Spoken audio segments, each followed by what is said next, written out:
All right. What is going on, everybody?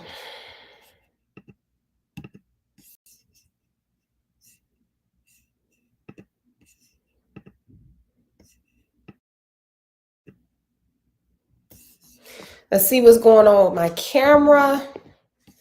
Having a little technical difficulties. I hope everybody's good. Give me 1 second.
There we go.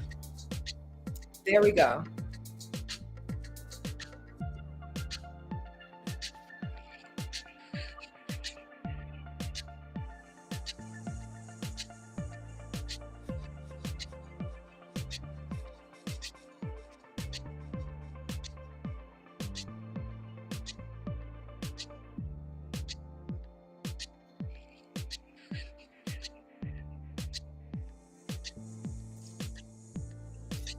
What is up?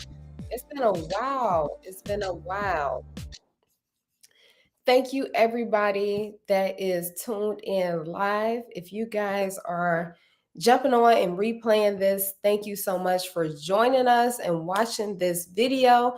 I'm your girl, Jasmine K, and we're talking boxing live.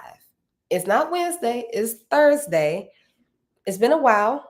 I've been up to some things. Some of you guys know, some of you don't know, but let's get into what's going on the boxing scene. We definitely have a huge fight week this week. We got Canelo versus Berlanga taking place this Saturday in Las Vegas.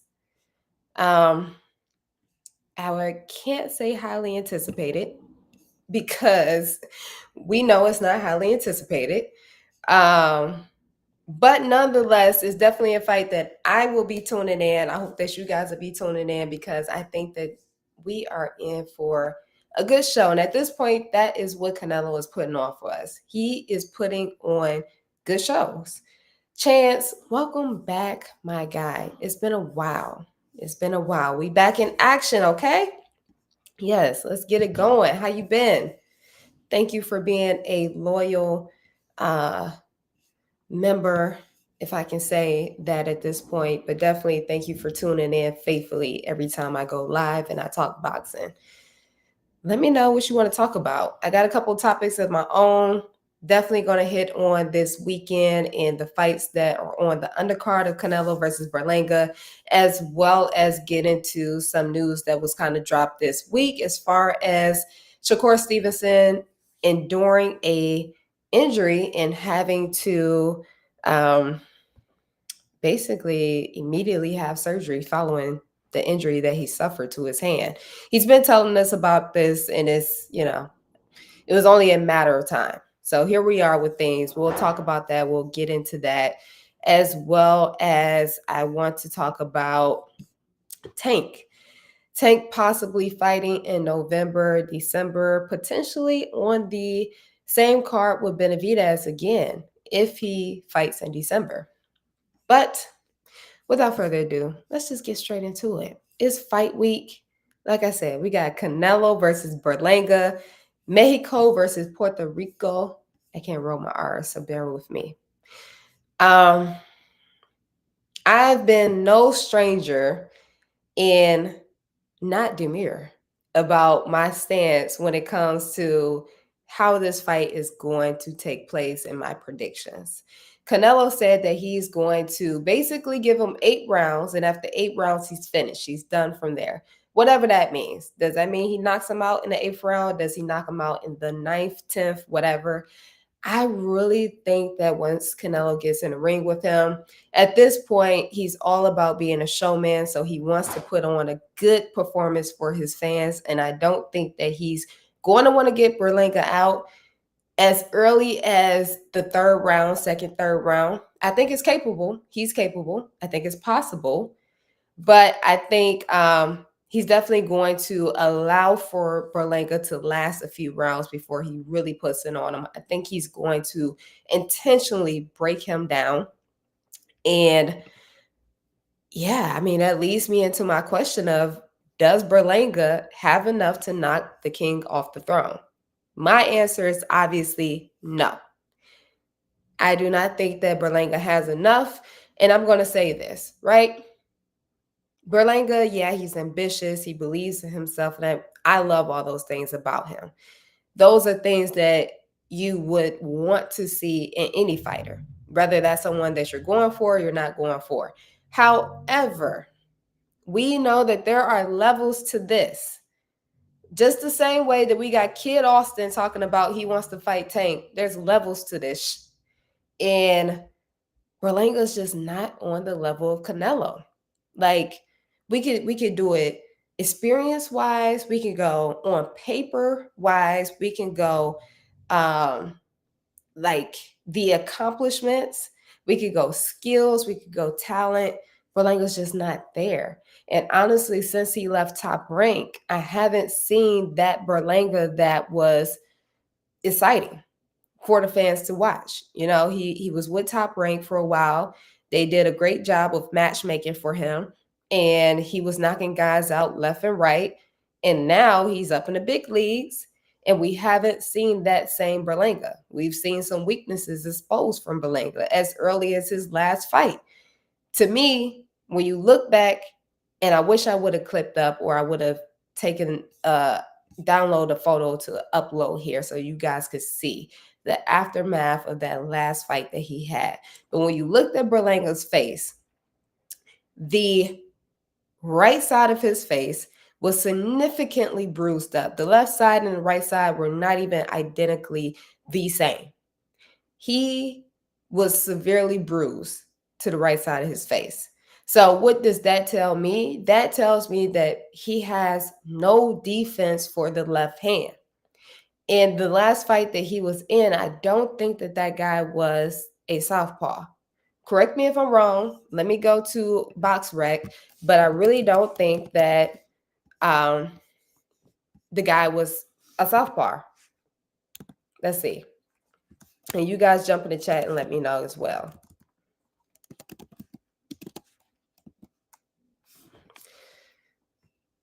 Let's see here.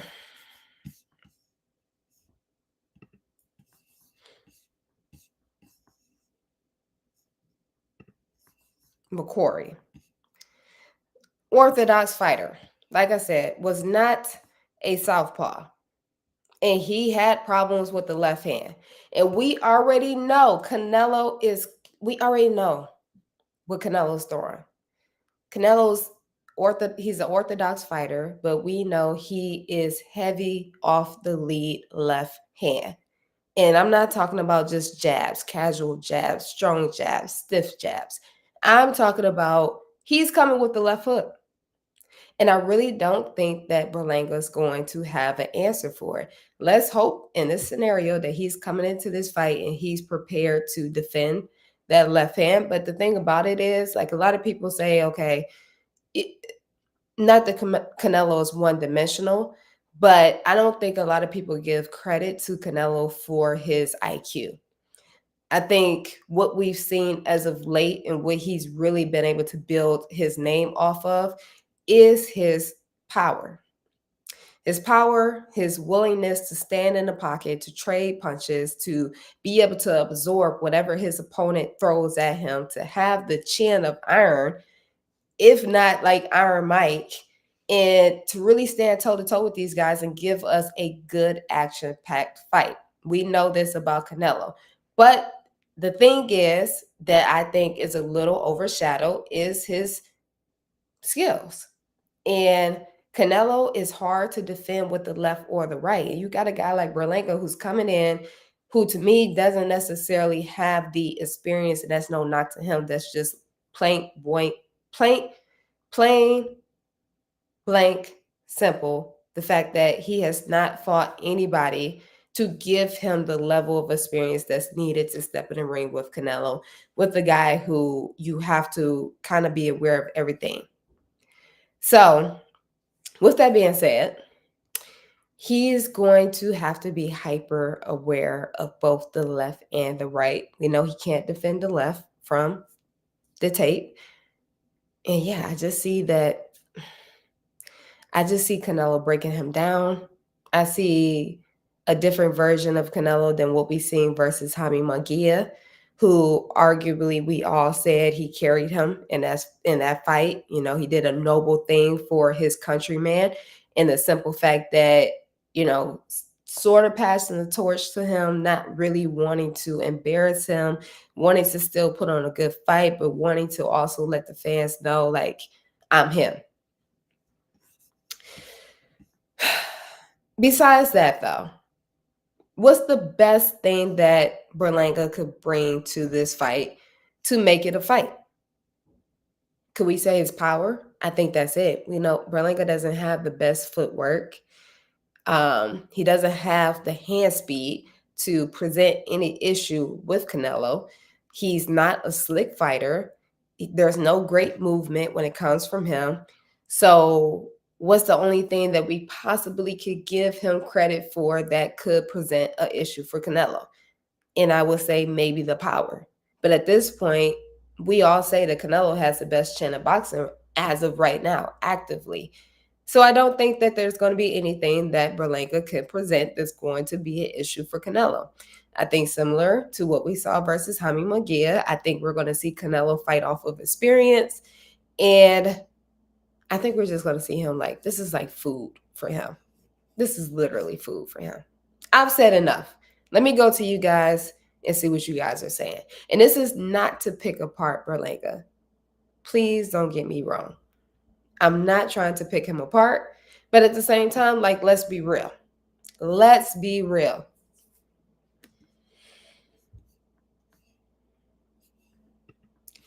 Chance, Berlanga gonna quit on the stool. Why she gonna fake a shoulder injury? Man, I think he's coming with the mindset that he's coming into this fight and he's bringing his all. He's ready to lay it all inside of the ring. But I think similar to what we saw with Charlo, we may get the similar fight where guys just where Berlanga's not wanting to get knocked out. He's not wanting to be embarrassed. So he's coming in. I think he's coming in to win, to prove himself. But I think once that first round passes, I think it's going to be it's going to be a switch. And the switch is going to be the survival mode. It's going to be the survival mode. In this corner podcast, salute. I think Lara beats Danny by decision. Ooh, we'll get to that though. YK Mac, he only there for a check. He gonna test the waters, then fold. Dudes don't really come to win against Canelo. I really think that I believe Plant came to win. I do believe Plant came to win. And I think Plant had a great game plan. But, you know, can you go 12 rounds with that game plan? And we saw, obviously not in that situation. Danny should have stayed at 154 and fought Lubin. I don't know. I think Lara versus, as opposed to Lubin, is a better chance. Chance, if we keep it a buck, Canelo finally getting in there with Andrade. Is it Andrade or Andrade?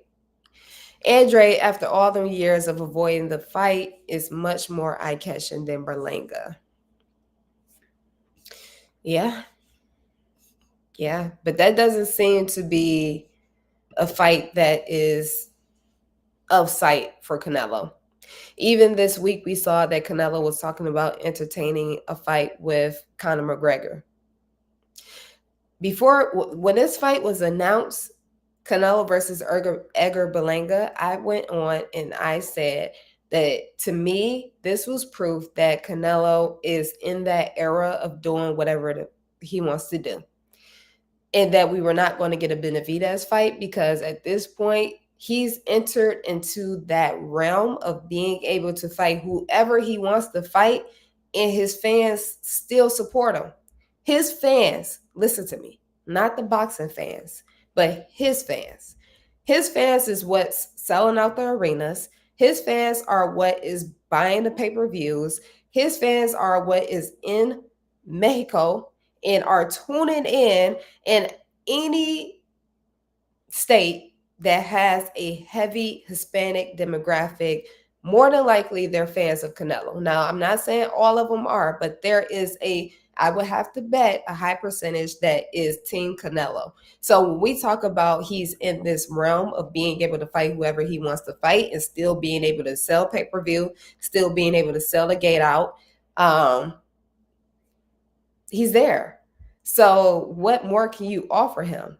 I mean, the only thing that would change would potentially be the purse bid. That's the only difference that we're talking right now. You could go, if somebody bid 20 million to host the fight versus somebody bidding, let's just say 5 million to host the fight, the gate and the pay-per-views are still going to be the same. So whoever's bidding the most to host a fight at this point, I think that's the difference, and that's what he's tapping into. And I think that that's what we're seeing, and I think that that's what a lot of casual fans aren't necessarily getting, is that aspect. So when I saw that he was taking on an Edgar Berlanga fight that, kind of contradicts what he says about David Benavidez, and there's nothing for him to gain, and, there's too much risk and there's no reward. Yeah, David Benavidez and Berlanga aren't necessarily comparable when it comes to a true challenge, but at the same time, David Benavidez doesn't have a title to offer. He doesn't have the undisputed at now a different weight class to offer. He's just breaking into the pay-per-view stardom. So it's not a whole lot there. And the same with Edgar Berlanga. Edgar Berlanga hasn't sold a pay-per-view fight at all. This is his first, to my understanding. So when I saw that he was taking this fight, I saw that what he see is my numbers are going to be the same, period. Who's willing to bid the most money for the fight is who's going to get the fight. And he's named his price. We'll see who gives it to him. The only ones that we could think of that could possibly give it is Turki Al-Sheikh. And Turki Al-Sheikh seems to be moving on. That's my little tidbit about that. Let's bounce back. Yeah, I feel like, I don't know. My stuff is just going through my Instagram. I don't know if it's been hacked or it's been deactivated, but I'm just receiving hella notifications about spam. So if they selling anything, don't buy it. Pass the word. Anyways, let's move on.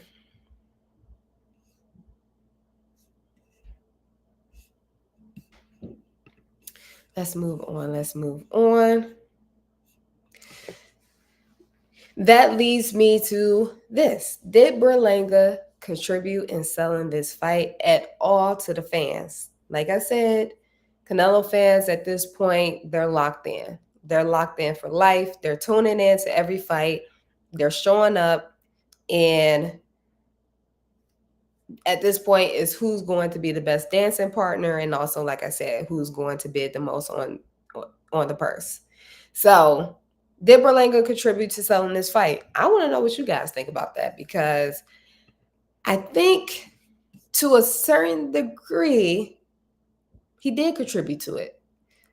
He did contribute to it. And it wasn't all the rah-rah stuff that he was doing. It's the confidence that he has in himself that really, to me as a fan, take away the analyst part, take away breaking down the fight, take away the sweet science. As a fan of boxing, I think that he did contribute to selling this fight. And I think, again, the confidence that he has and that he sold us on, maybe sold himself on as well, but has certainly sold us on, has definitely got me ready to tune into this fight for him to get knocked out. Because the other part of me understands that there is levels to this, and it's just like, come on now. Come on now. You coming in straight at the GOAT talking about that you're going to knock him out, that you're going to do all this stuff, that you're going to end him, you're going to put him to sleep, you're going to knock his teeth out. And it's just like, let's be real. Let's be real for a second. Let's just be real. Chance said, I'll be surprised if the pay-per-views do over 400K. This is like Tank when he fought Hector Garcia. You know, I see where you're going with that, but I will say again, the question is, did Berlanga sell this fight? Did he contribute in selling this fight? And I think that he did, as opposed to a Tank versus a Hector Garcia. I don't think that Hector Garcia sold that fight at all. At all. So I will go as far to say that I think the pay-per-views would do decent. I'm not expecting for them to be up there. In comparison to Canelo's last fight versus Jaime Munguia, I think that the pay-per-views would do better than Jaime Munguia versus Canelo. And I say that because instead of tapping in just straight the Mexican demographic, you're now in a wider span of Hispanics in their demographic. Like, you're tapping into not only Mexico and Mexicans, but Puerto Ricans and Puerto Rico. And then you're also tapping into New York, tapping into Las Vegas. You know, like, there's so many different elements that I think with this particular fight, because of both guys and the fan base that they have separately, I would say that Berlanga does have a bigger fan base than Jaime Munguia. And yeah, I will go to the extent to say that I think that this fight, pay-per-view wise, will do bigger numbers than what Canelo's last fight did.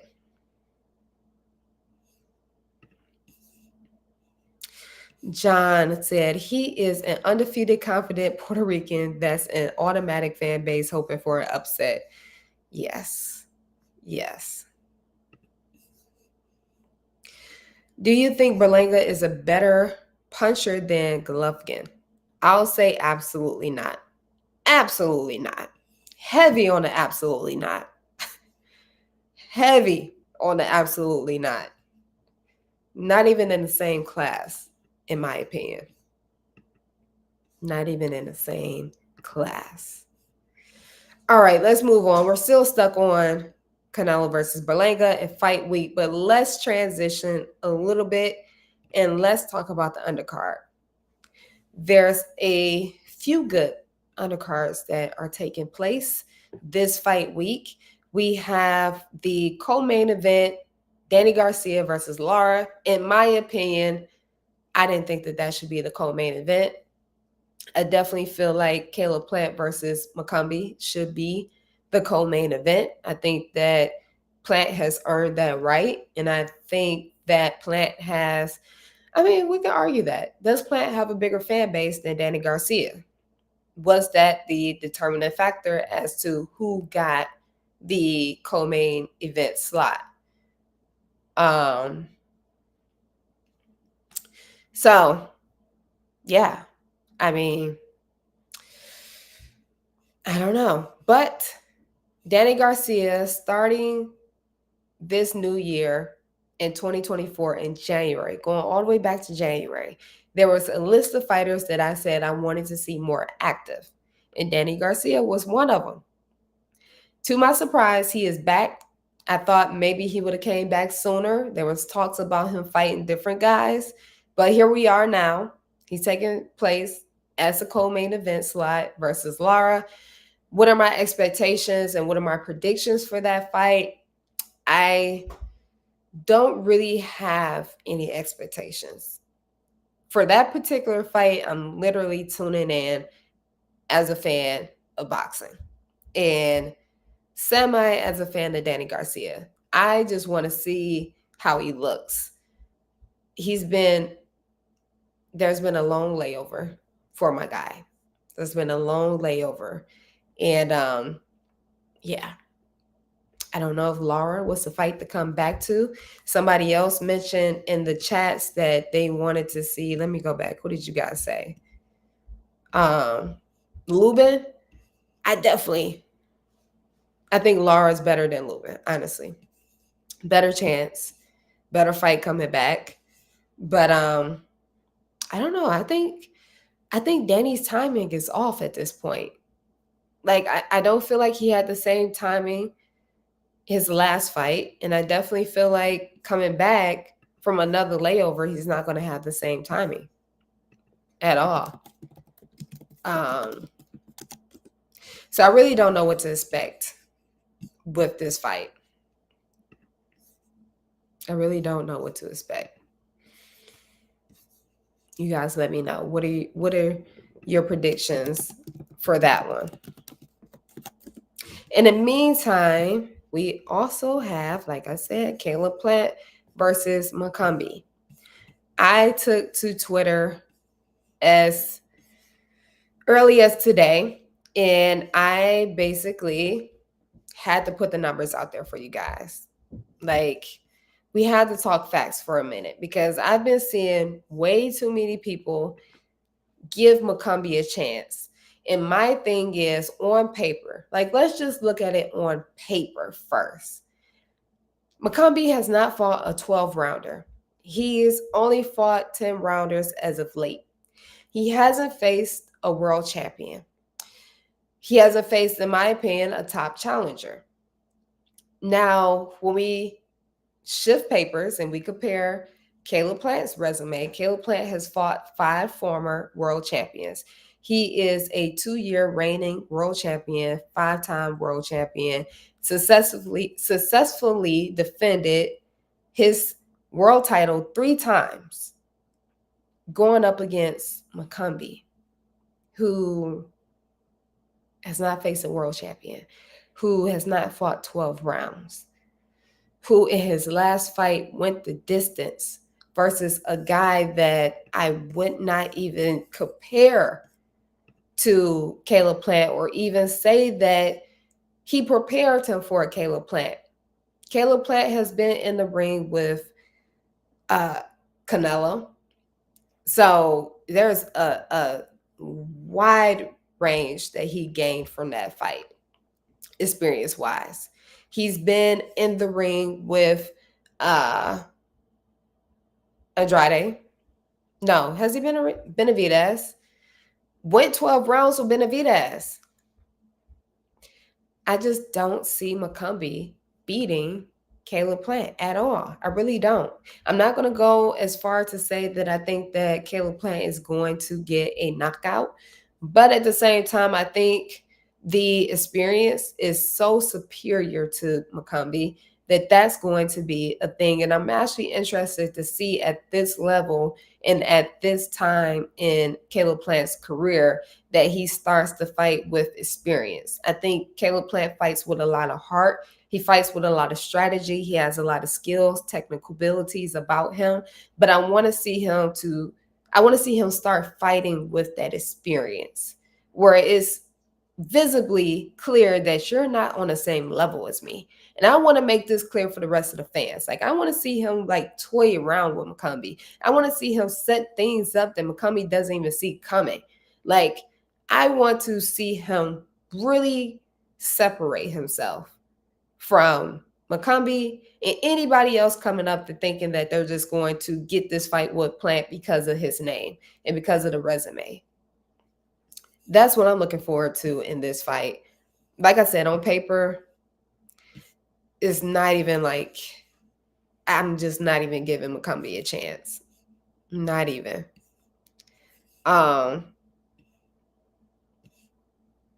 Yeah. Chance, you said McCombie, casuals pick McCombie. He not even better than Anthony Durrell. Exactly. Exactly. Very, very comfortable, unanimous decision for Plant at minimum. Agreed. Agreed. Agreed. Yeah. Okay. Who else do we have on this undercard? I'm forgetting one other big fight.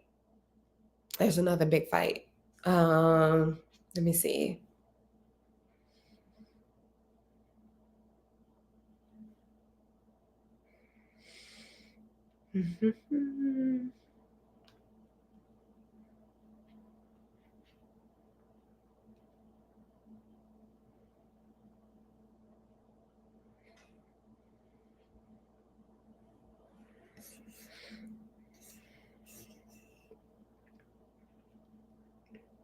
Oh, we got the return of Rolly.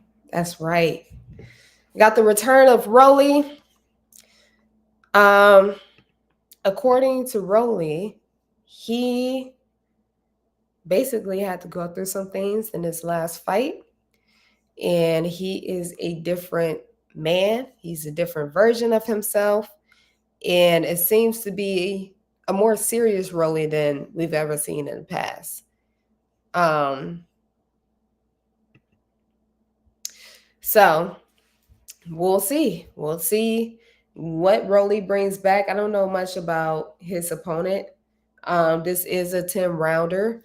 So shout out to PBC for, putting him in a situation where he can regain his confidence, where he can, get back in the ring and safely test out where he's at.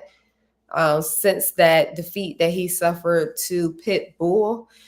So I'm interested to see what Rolly we get now. I think that this is going to be a confidence booster fight for him. Um, so yeah, we'll see. We'll see.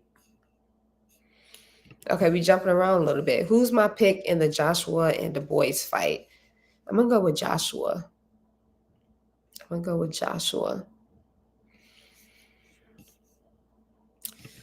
All right, y'all. Let's keep it rolling. Now that we've talked about fight week a little bit, let's get into some boxing news.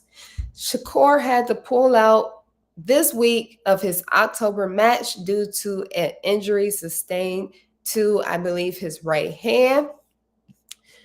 I can't say that I did not see this coming.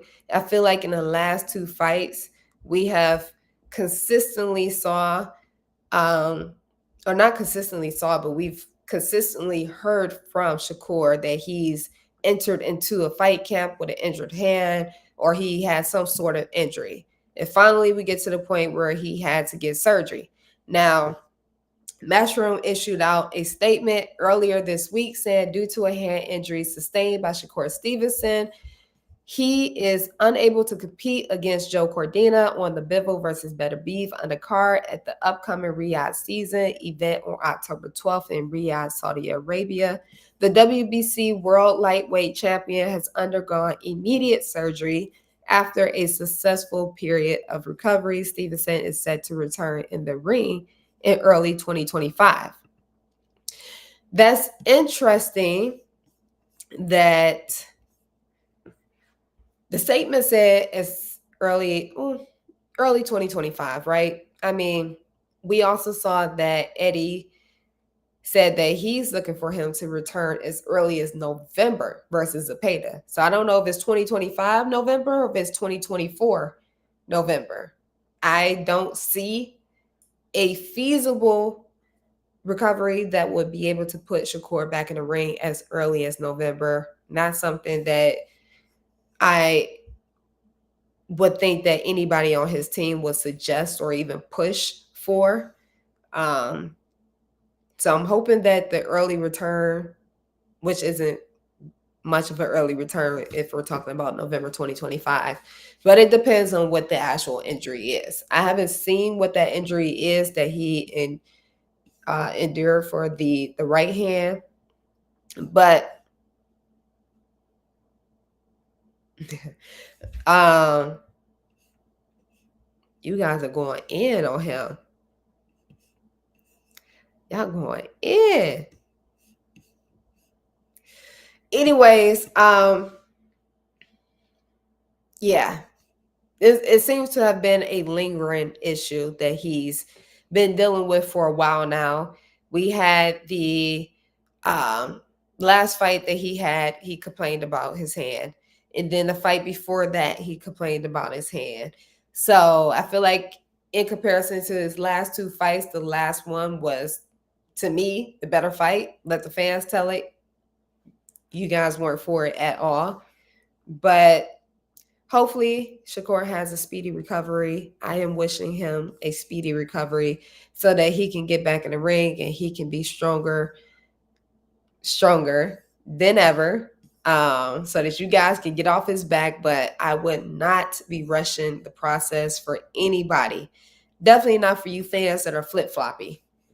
He has nothing to prove. Let him heal. Let him get back. And let's see, a healthy Shakur in the ring. But I would not be mad at him coming back versus Zepeda. That will be a tough fight coming back, though. I will say that will be a tough fight for Shakur to come back to, not because of his ability, but because of, I think, naturally what that fight is going to bring out of him. We already know that Shakur has been fighting to prove himself to be a guy that can trade power, that has power, and that could be an exciting fighter. And I think versus Zepeda, that's a fight that a lot of people are looking for him to prove it to them. And I can just see him coming back from a hand injury, coming into a fight versus a Mexican fighter, looking to prove himself and potentially re-injuring that hand if he has not gone through a proper healing process, a proper recovering process. So I would like to see him do a full recovery, not fight Zepeda the first fight coming back, but maybe the second. Yes, Artem was the last fight, and then De Los Santos. I couldn't think of the names. But yeah, he did claim that he had a good camp going into the Artem fight, that he was recovered, but then at the end of that fight, he said that he injured his hand.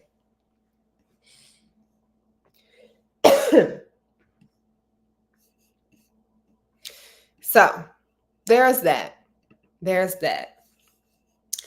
All right, moving on. Tank projected to fight before the end of the year. We had Dan Rafael go to Twitter and share that despite reporting from some that Gervonta Davis would next fight on November 2nd, that is not happening per sources. If he does fight again this year, PBC is looking at November 23rd or December 15th. I believe I saw on Instagram that Tank, that it was possible that he will be landing another fight card with David Benavidez. And if that was to take place, that would be December 14th. Either way, I believe he's only fought once this year. His last fight versus Ghost was the fight that he came back since his fight with Garcia. So that was April of 2022, 2023 that he fought Garcia, and then 2024 of April he fought Ghost. So yes, I would like to see Tank back in the ring before the year is out. I think it would be best for Tank to stay busy, to eliminate any distractions. I think he's already gone as far to eliminate those distractions himself, but we know Tank can find himself in some situations. So I would love to see him more active. I would love to see him get another fight in before the year ends, and then move on to 2025 fighting at least another 2 times. Um, yeah. So who could he potentially be fighting December 14th, though? We think about it, he's still at 135. We think about the names that have been tossed in a hat, and we think about who has fought to this point and who potentially December 14th will be ready for a fight versus Tank. And when I think about the names that are there, Pitbull has moved on to 140. If the fight presents itself, would he be willing to go back to 135 to fight Tank? Maybe.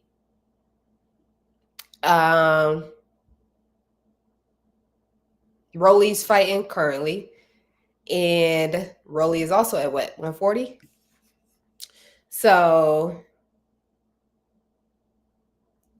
yeah, he's also at 140. So I don't see a rematch there. Garcia is suspended. Don't see a rematch there. Yeah. Shakur is injured. Definitely not a fight that I would want to see him come back to. Who you guys got? Tank versus T.O. is the fight, but the problem is T.O. is delusional. He's gonna want a side rights and 50-50 splits, thinking accomplishments make you a draw. Yeah. I think T.O. he'll never talk himself into getting that fight. You got two egos versus each other. And Tank ego and his position in the sport of boxing is just a little bit more stamped than T.O.'s. Not even from a paper side, but from a draw side. Tank is just not, they're not on the same level. And when you're talking about two levels where you got a guy who thinks that he has the right to be the next man up, and again, we're talking about T.O. at 140, not 135, but and we can't even say T.O. versus Tank because T.O. is showing that he's comfortable at 147 now. And he's trying to push for the fight with Bud Crawford. So I don't think that that's really a fight that we'll ever see. I don't think it's a realistic fight at this point. I don't think that it's a fight on either of these guys' radar. So, yeah.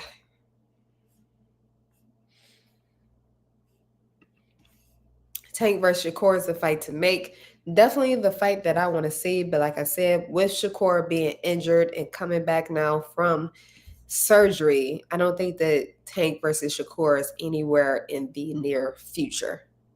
Maybe the end of 2025, early 2026, but definitely now that he has this injury, I don't see that fight taking place anytime soon.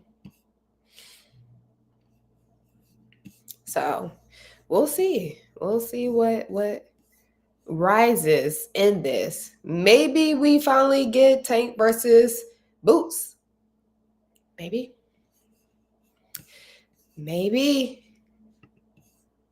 Doubt it. But who else? Who else is there left for Tank to fight? Realistically, December 14th. I don't know. I don't know, guys. That's all I had, though, for this week. If you guys got any questions, let me know.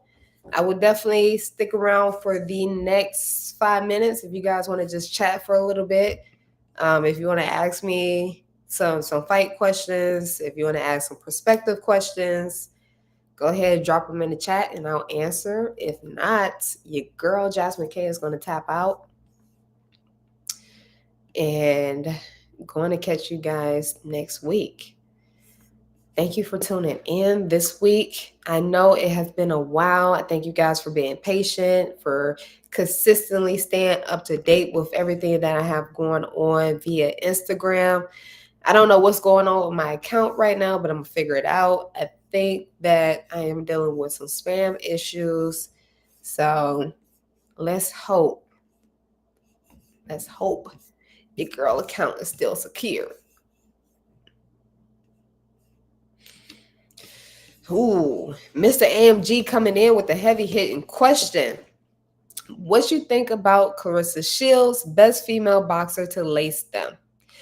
I think that that is a question that has multiple different layers. Are we talking about Clarissa Shields that is the best performer? Are we talking about Clarissa Shields that is the most accomplished? Are we talking about Clarissa Shields that is the most skilled out of everybody that is in her weight class and other other boxing mates? Clarify that for me so I can answer it. John Tank might sneak Zepeda from under Shakur. Ooh. Yeah. Yeah, that's right up gold. That's right up Oscar's route too, to do something like that. That is definitely up his sleeve to do something like that. Do you think Norman priced himself out of the Boots fight? That's a good question. And I was supposed to go live last week, and I was supposed to have Nilo on so he could share some perspective as to how that whole negotiation phase went. But on the outside looking in,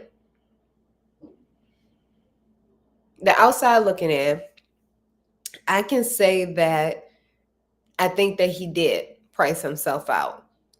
I think when it comes to boxing, right, everybody wants to put themselves in a position to call the shots and to be able to put themselves at the highest priority and interest.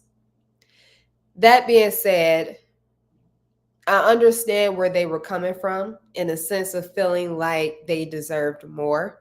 And at this point, with them having a title, and if you look at both guys on paper, them kind of being similar as to what they've been able to accomplish to this point, and who they fought on their resume to this point. You can kind of say that they're at the same level playing. However, I think what has separated Boots, and was the worst thing for anybody that was trying to get a Boots fight or that was trying to downplay him, is in his last fight, he showed that he was a draw. He was able to sell out the arena in Philly and show that, he's at that level of gaining the fan support and gaining that stardom. So when you talk about that, I just feel like when it comes to boxing, like that's a whole nother notch and element that once you tap into, like it doesn't matter what's on paper. It doesn't matter what somebody else has done and who they fought. I mean, we could look at Ryan Garcia as a prime example of that, who has not had a title at all. Who, I mean, at this point, he's fought Tank, so has a little bit of experience there. He's fought and defeated Devin Haney, has the experience there. Didn't gain the world championship because of, we all know why. But we see where there's levels to it when you enter into that stardom. So, with that being said, sometimes you got to bet on yourself. Sometimes you got to bet on yourself and you got to be willing to put yourself on that level. You got to have that level of belief in yourself that, okay, no matter what they try to throw at me, the bigger picture is I'm going to come out here and I'm going to upset Boots or whoever it is, and I'm going to be that guy, and I'm going to now have the negotiating rights to negotiate whatever it is that I want to now be in a position to have the bigger fights, to be the bigger draw, and to be in control of negotiations. I think similar to what I felt with Shakur when the whole Shakur Devin Haney fight was on the line, and Shakur was like, they came at him crazy with the percentage, and he felt like he was worth more, and that it was outrageous. And look where Shakur is at now. I mean, he's landed his opportunity with Matchroom, and I think Matchroom is going to push him. But at the same time, could Shakur have beat Devin Haney? I think that he could have. At this point, it's a woulda, coulda, shoulda. But had he rolled the dice on himself and had he beat Devin Haney, I think he would be in a different situation right now. And I think the same thing with Norman. I think at this point, why not bet on yourself? Why not bet on yourself? If not now, then when? What else do you have to gain that you feel is going to put you at that same level where you demand a 50-50 fight with Boots? Because at this point, Boots is just going to continue to go up. He's already hit that point, and at this point, he's just going to continue to go up. So, yeah, that's my spill on that. That's my spill on that. Accomplishments. I mean, of course, accomplishment are wise when it goes back to Clarissa Shields. Like, obviously, on paper, she's accomplished a lot. She's a gold medalist. I mean, she's what, 2-time undisputed, like 2 divisions. So it's on paper, there's really no argument, until somebody else surpasses on paper. Again, strictly keeping the argument to accomplishments is the same as if we strictly kept a conversation between Jordan, Kobe, and LeBron when it comes to what they did on paper in championship rings and different eras. On paper, it's just a little hard to really compare her with anybody because nobody else has accomplished as much. But I think when you talk about skill wise, I do not think that she is the best female boxer active. When we talk about skills, I don't think that she is, and that's not me being biased. That is not me being biased.